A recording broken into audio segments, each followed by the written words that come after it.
मंदिर की बात करने वाली बीजेपी क्या अब मंदिर के खिलाफ हो गई है? बीजेपी पर तमाम गंभीर आरोप लग रहे हैं और उसके वीडियोज भी सामने आ रहे हैं। जहां जहां बीजेपी सत्ता में है वहां पर अब मंदिरों को तोड़ा जा रहा है, वो भी जेसीबी से।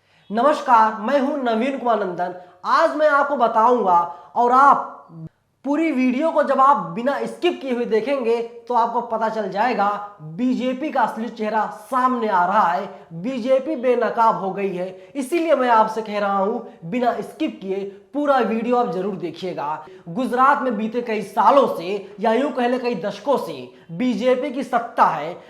बीजेपी पार्टी की तरफ से ही वहां के मुख्यमंत्री हैं, वहां पर डबल इंजन की सरकार है।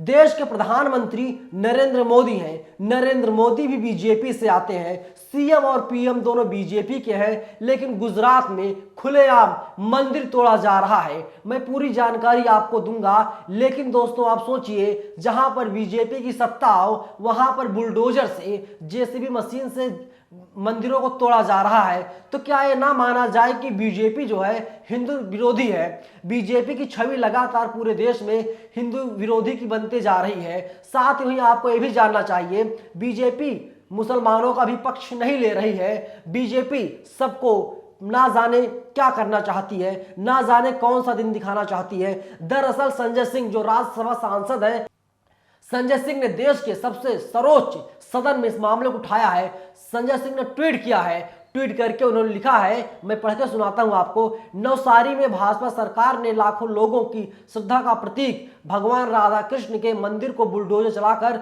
ध्वस्त कर दिया। माताओं बहनों को बर्बरता पूर्वक पीटा गया। मैंने सदन में आज ये मुद्दा जोर शोर से उठाया। दोस्तों, इन्होंने ट्वीट कर दिया है और इस मुद्दे को राज्यसभा में उठाया गया है संजय सिंह की तरफ से। तो दोस्तों आप लोग खुद बताइए, बीजेपी मंदिर की बात करती है, बीजेपी हिंदू मुसलमान को लड़वाती है, यही बीजेपी है जो मंदिर बनवाने की बात करती है, लेकिन यह वही बीजेपी है जो मंदिर को तुड़वा रही है। नगर निकाय में बीजेपी वहां पर सत्ता में है, चाहे नगर निकाय हो, चाहे बीजेपी के मुख्यमंत्री हो, वो भी बीजेपी से आते हैं। गुजरात के मुख्यमंत्री जो है भूपेंद्र पटेल, प्रधानमंत्री मोदी भी बीजेपी से हैं।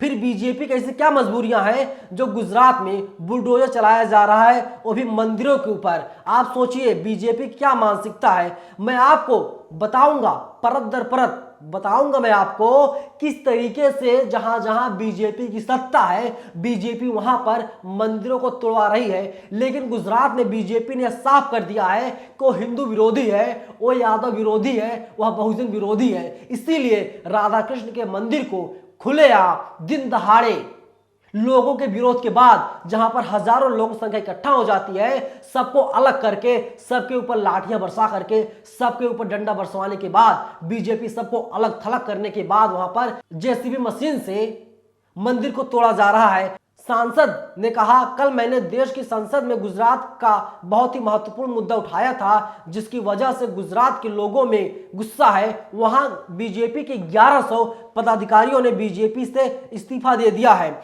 बता दें कि गुजरात में बीजेपी की बीते 27 सालों से सत्ता है। पहले कुछ समय तक जो अभी प्रधानमंत्री हैं नरेंद्र मोदी मुख्यमंत्री थे गुजरात के, और इसके बाद जो नगर निकाय है नवसारी का, वहां पर भी बीजेपी है। वहां एक एरिया है, सीआर पाटिल का इलाका है, वहां पर रजिस्टर्ड जमीन पर राधा कृष्ण का मंदिर बना था। लेकिन बीजेपी ने सोचा कि वहां पर बिल्डर को फायदा पहुंचाया जाए, और बिल्डर को फायदा पहुंचाने के लिए मंदिर को निस्तना-बूद कर दिया, मंदिर को ढहा दिया है। तो दोस्तों आप लोग सोचिए, बीजेपी यही है। बीजेपी राम मंदिर बनवाने की बात करती है, बीजेपी मंदिर बनाने के नाम पर ढोंग रचती है, बीजेपी मंदिर बनाने के नाम पर आप लोगों से वोट लेती है, सत्ता में आती है, लेकिन यही बीजेपी राधा कृष्ण के मंदिर को तुड़वा रही है। अकेले गुजरात नहीं है, आपने देखा अलवर में किस तरीके से मंदिर को तोड़ दिया गया।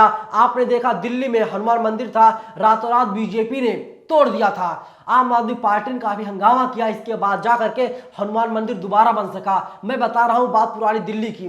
पुरानी दिल्ली के चांदनी चौक में रातों रात हनुमान मंदिर को तोड़ दिया गया था। और सिर्फ गुजरात, दिल्ली, राजस्थान नहीं है, बल्कि काशी में भी बीजेपी ने मंदिर को तोड़वा दिया था। देखिए, गुजरात के नवसारी में पुरुष पुलिस कर्मियों के द्वारा महिलाओं पर लाठी डंडे बरसाए गए, वीडियो सामने आ गया है। बीजेपी की सरकार को ना उगलते बन रहा है ना निगलते बन रहा है। बीजेपी की सरकार सवालों के घेरे में है। राज्यसभा सांसद ने इस मामले को उठाया, किस तरीके से गुजरात में अब तक कई हजार गायों की जानें जा चुकी हैं। यही बीजेपी गाय की बात करती है, यही बीजेपी गौ रक्षा की बात करती है, यही बीजेपी मंदिर की बात करती है, और इसी बीजेपी के शासनकाल में मंदिरों को तोड़ा जा रहा है। यही बीजेपी बहुजन के खिलाफ आ गई है। यही बीजेपी अलग अलग जगहों पर मंदिर तोड़वा रही है। यही बीजेपी है जो राजस्थान में पहुंचती है और वहां पर मंदिरों को तोड़ दिया जाता है। दोस्तों, तय आपको करना है, फैसला आपको करना है कि बीजेपी की असली मानसिकता जो है वो सामने आ गई है। मैंने पहले ही कहा था जब वीडियो शुरू हुआ था, दोस्तों आप लोग वीडियो को स्किप मत कीजिएगा। मैं कई ऐसे तथ्य पेश करूंगा, मैं कई ऐसी स्क्रीनशॉट दिखाऊंगा जिसके जरिए बीजेपी बेनकाब हो जाएगी और गुजरात की जो सरकार है, भूपेंद्र पटेल जहां के मुख्यमंत्री हैं, पूरी तरीके से बेनकाब हो गए हैं। वहां पर गौरक्षा दल के लोग शांत बैठे हैं। लग रहा है कि वे लोग कुंभकर्णी नींद में सो गए हैं, और ऐसा लग रहा है कि जब वहां पर मंदिरों को तोड़ा जा रहा है, ये जो हिंदू संगठन है, कर्नाटक में भी बीजेपी ने मंदिर को तोड़ दिया था, लेकिन जो लव जिहाद वाले लोग हैं, जो जब कोई लव जिहाद का मामला सामने आता है, बीजेपी के वाले, वीएसपी वाले, गौरक्षा वाले कहां से निकल जाते हैं पता नहीं चलता। एक जो करणी सेना के लोग कहां से आ जाते हैं सामने पता नहीं चलता। मंदिरों को तोड़ा जा रहा है, करणी सेना के लोग, विश्व हिंदू परिषद के लोग, हिंदू युवा वाहिनी के लोग कहां सोए हुए हैं, किसी को कोई खबर नहीं है। कहीं पर किसी भी मीडिया में खबरें नहीं चल रही हैं। दोस्तों, आपको यह भी जानना चाहिए, जो मेन स्ट्रीम की मीडिया है, जिसे बड़े प्यार से देशवासी गोदी मीडिया कहते हैं, आप लोग गोदी मीडिया कहते हैं, इस पर ना तो अंजना का हल्ला बोल हो रहा है, ना तो सुधीर का ब्लैक एंड व्हाइट शो आ रहा है, ना तो डीएनए आ रहा है, ना तो कोई इस पर दस्तक प्रोग्राम कर रहा है। क्यों? क्योंकि पता है इन लोगों को, अगर ये लोग प्रोग्राम करेंगे इस पर, अगर इस पर डिबेट करेंगे तो बीजेपी को नुकसान होगा, प्रधानमंत्री मोदी की छवि को ठेस पहुंचेगी और इनका चैनल बंद हो जाएगा। जो धन दौलत मिल रहा है सरकार की तरफ से, वो सारे धन दौलत बंद हो जाएंगे। इसी की वजह से टीवी मीडिया, देश की गोदी मीडिया इस पर बहस करने के लिए राजी नहीं है, क्योंकि इसमें हिंदू मुस्लिम का कोई एंगल नहीं मिल रहा है। इसमें हिंदू धर्म के लोग जो हैं, जो लोग हिंदू धर्म को मानते हैं, सनातनी लोगों के आस्था के साथ खिलवाड़ किया जा रहा है, उनकी भावनाओं को आहत किया जा रहा है। अगर इसमें कहीं पर मुसलमान कोई गलती होती तो अब तक टीवी मीडिया बौखला गई होती, अब तक टीवी मीडिया ना जाने कहां कहां से कनेक्शन जोड़ ली होती, अब तक पीएफआई, आईएसआईएस से कनेक्शन हो गए होते, तमाम मामले से सामने आ गए होते और ये लोग कोर्ट पहुंचने से पहले ही उसके जज बन जाते। दोस्तों, लेकिन इसमें ऐसा कोई एंगल नहीं है। इसी की वजह से गुजरात में मंदिरों को तोड़ा जा रहा है, बनारस में मंदिरों को तोड़ा जा रहा है,